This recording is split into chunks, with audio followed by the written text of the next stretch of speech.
At the heart of Bear Creek Park in southern Colorado lies a road snaking its way through the North Cheyenne Canyon. Built in a time long ago and mostly well maintained to this day, this series of dirt track and tunnels used to carry families and socialites from the springs across the mountains into Cripple Creek to do their gambling.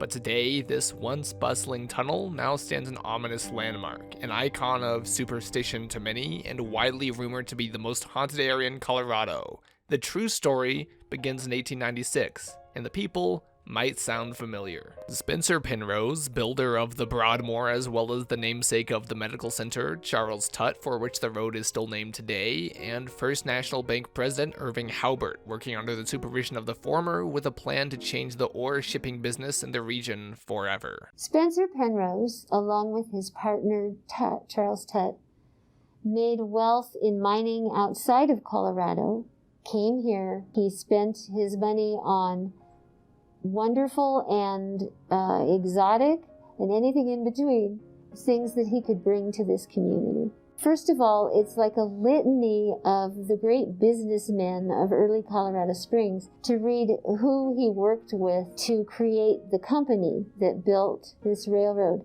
Another reason that Irving Haubert is interesting is because he and his book, Memories, is controversial now in a way that it might not have been before. And so he has accomplishments in the area of being a Western businessman.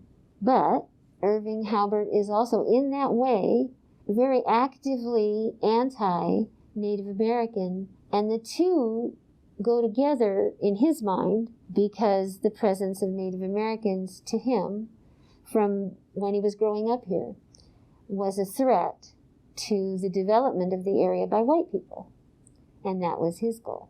Plenty of railroads had been constructed to Cripple Creek from the springs long before the conception of the short line, but the approach and mere proposition of these men would be far different than before. The travel between Colorado Springs and Cripple Creek, or where the action was, so to speak, was problematic because if you were using the major railroads, they had lines that would take you between Denver or Pueblo and Cripple Creek. But if it's Colorado Springs, you're using local roads, so you're actually going over Cheyenne Mountain, basically, to get to Cripple Creek. If you're trying to convert any goods like ore to gold, would be hard to do in those roads. Most proposals for railroads to Cripple Creek could be erected on rather low budgets, but would snake all the way around the mountain range. This was a hassle both for the mining facilities exporting their ores to the rest of the states, but more famously a missed opportunity for the class of Cripple Creek weekend gamblers with deep pockets and an appreciation for all things scenic. Penrose and Tutt founded the Colorado-Philadelphia Reduction Company to create a rail line running straight from Cripple Creek to the Colorado Springs and Colorado City area. They took the unconventional approach of proposing a direct route to the mountain town, one that would cost $3.5 million, a modern price tag of just over $100 million of today's currency. Due to the difficult nature of a project building a road straight through a mountain, no expense was to be spared for what would soon be aptly named the Short Line. Aside from some 200 freight cars hauling to and from various mills, one of which was constructed entirely for the Short Line itself, there were many club cars and luxury implements for passengers on their way to the famous town of that era. You would have anyone conducting business who needed to be to their destination faster, which sounds ridiculous because none of this travel would have seemed fast to us. And then people who might have been going for more off-color activity like gambling or even prostitution might have been interested enough to have, to support the idea of a more luxurious ride and to do it fast. Then Vice President Theodore Roosevelt, having rode the newly finished line himself in August of 1901, was quoted calling it the one-day trip that bankrupts the English language. But this wasn't a view that could last for very long.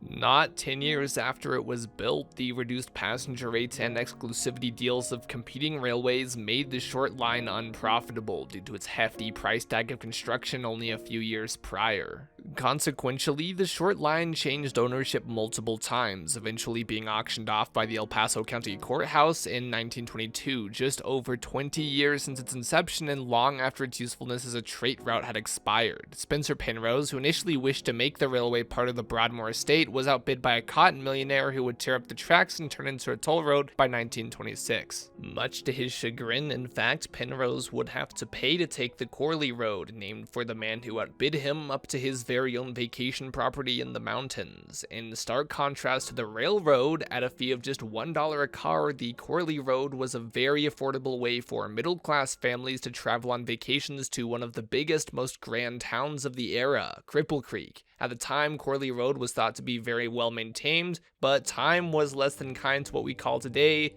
Goldcamp Road.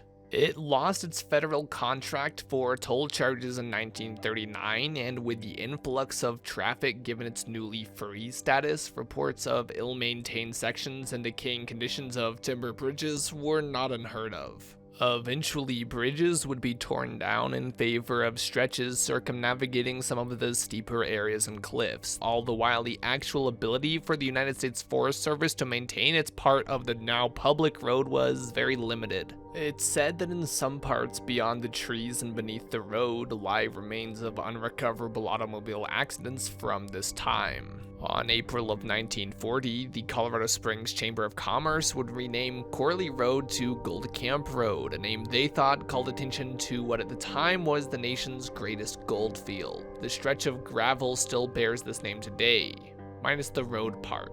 But the luster wouldn't last, and between then and today, an event which the local populace called nothing short of disastrous would take place. On the way up through the pass, a series of 9 separate tunnels would need to be traversed. 3 of these would be lost through the years, succumbing to an odd combination of aging, poor design, and what some vaguely attribute to vandalism. But to this day, on your way up to what is now a foot trail, unnavigable by automobile, you can find the remains of Tunnel 3. Of all the tunnels, Tunnel 3 bears the darkest and most infamous story, among with being a key part of local superstition and lore. The most common story is that in 1988, a school bus on a day trip to Cripple Creek collided with the wall of Tunnel 3, bringing about a partial collapse and killing everyone inside. According to some, the driver was suicidal or asleep at the wheel, or else others say the driver was trying to avoid some train, even though by that time the tunnel hadn't seen trains in over 50 years. This leads many to think that the whole story is a load of superstitious ruckus. Nevertheless, it doesn't stop the legends of this area, of it being one of, if not the most haunted sites in Colorado Springs area to this day. The 2 remaining tunnels on the way up to the last stretch of road traversable by vehicle bear an ominous air about them. Tunnel 2, preceding 3 on the way up, is said to be haunted by spirits of the children from the 1988 bus crash.